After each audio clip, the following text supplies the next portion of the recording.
Politics. Now I know what you're thinking. I'm not going to watch this. But give me just a few minutes, and maybe I can break this down in a way that might make you rethink your involvement in this powerful tool that we have called a democracy. Now look, democracy isn't perfect. After all, it was designed, built, and it is carried out by humans. Imperfect being. But like all tools at our disposal, it does have its useful purposes. And if used correctly, it can be used to build great things. However, if used incorrectly, it can also be used to destroy. It all depends on who's holding the hammer and what they do with it. And we all have the power to decide who holds this powerful tool. I guess in a way, we all have our kind of small little... Okay, enough about hammers and tools. Politics have long been a topic of discussion that our youth tend to avoid.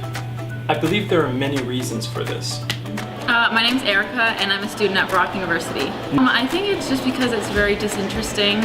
In my opinion, I've never been interested in politics, and just what they say doesn't really apply to me. I feel like it's not what I like. I'm Daria. I'm French Canadian.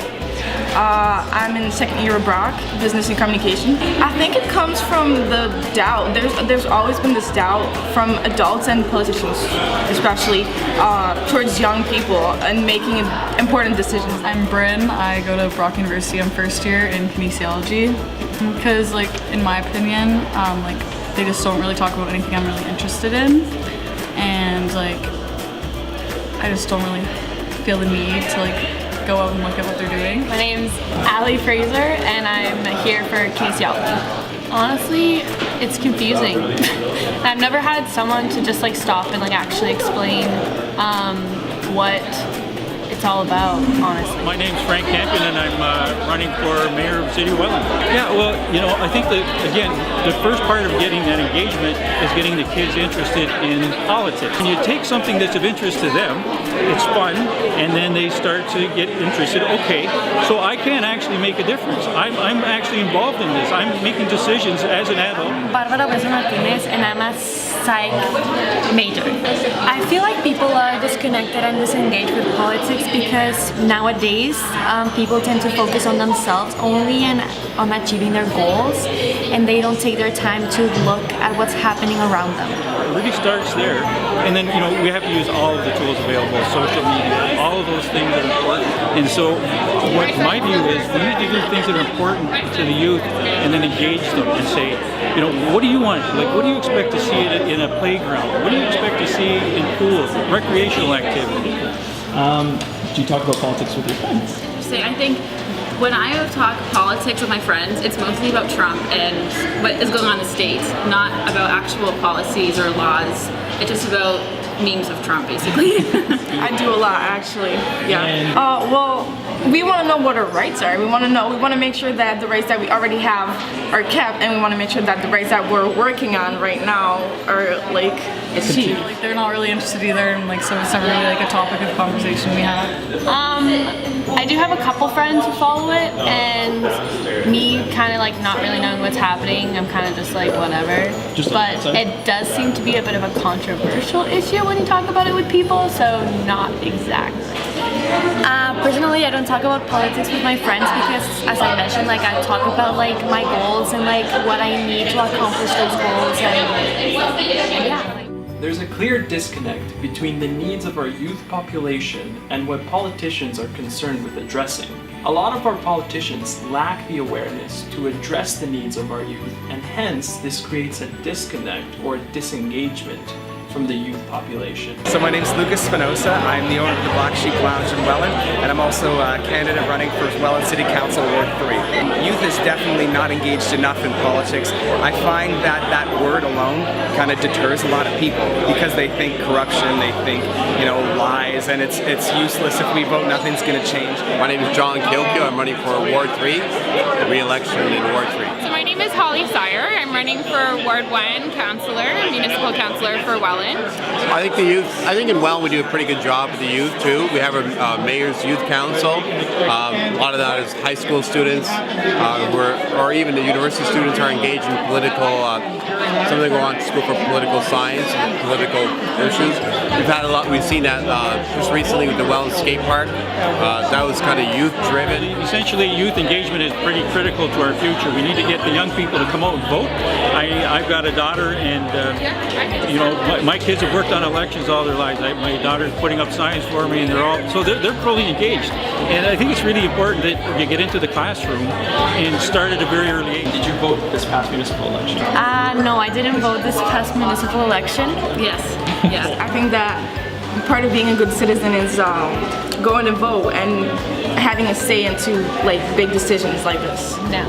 Yeah, if I had like enough information about like the candidates and stuff, then like I definitely would be interested in it. I feel like I don't have the time to really look into who's running, and I don't have a clear idea of what they want to do. Our youth are incredibly informed, more than any generation before. We have the power of knowledge at our fingertips. The internet is an incredible and powerful source for us to not only inform ourselves, but to voice our opinion and have a platform on which we can be heard and listened to. We need to encourage the interest and opinion of our youth if we are to see progress and involvement. This starts with our politicians, and it can trickle down to not only our youth, but everyone else as well. Well, the stereotype that young people don't vote and youth don't vote kind of bothered me, so I wanted to do a little bit of research to find out, where I would stand in the election.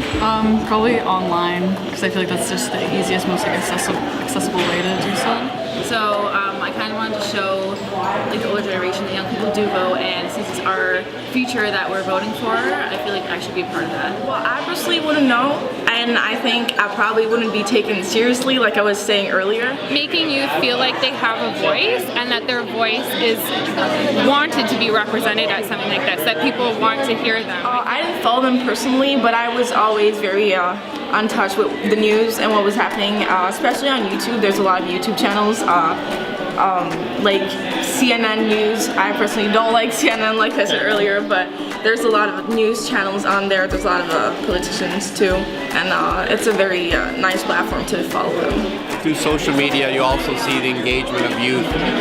They're more opinionated. They not just municipally, but the provincial and federal level. You see them being an active role.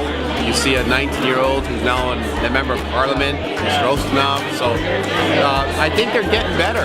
Well, I use like Instagram and Snapchat and Facebook. Something like this, even advertising on social media, so Facebook, Instagram, Twitter, that kind of thing, getting it out in modalities that might better reach a youth target. Yeah, I feel like it'd be easier, more like kind of like personal, kind of like connect with them, and feel like you'd kind of want to listen to more of their serious ideas as well. Probably having problems that I like believe in. I mean, that's probably not saying like every politician needs to say something that I believe in, but having problems that are actually problems that people like me who go to school and go on social media actually will relate to and care about. Some politicians are on the right track and making the necessary changes that will allow them to engage youth more directly. These changes will allow our youth to learn more about the things our politicians are doing to improve the present and lay the stepping stones for their future. The biggest thing, in my opinion, will be politicians becoming more relatable and thus being able to better communicate with today's youth. I believe we need more youth in our municipal, provincial, and federal levels of government. In Welland especially, there's no one under 45 that's on city council. So for people who are voting between 18 and 45, they have no representation. I'd say it's still not a youth-run game, which is a shame because I think that young people and youth have a lot to offer, and we're the ones, that maybe bring a different perspective, something different than the ideas that have been, kind of recycled. I would like to thank the Laidlaw Foundation for this opportunity to create this project and start a conversation with our youth. This allows us to inform them about how powerful their voice can be. They have the tools, and through projects like this one, we can empower them to use those tools and voice their ideas and opinions in not only changing our current political landscape, but also pouring the foundations of our future. For they are our future.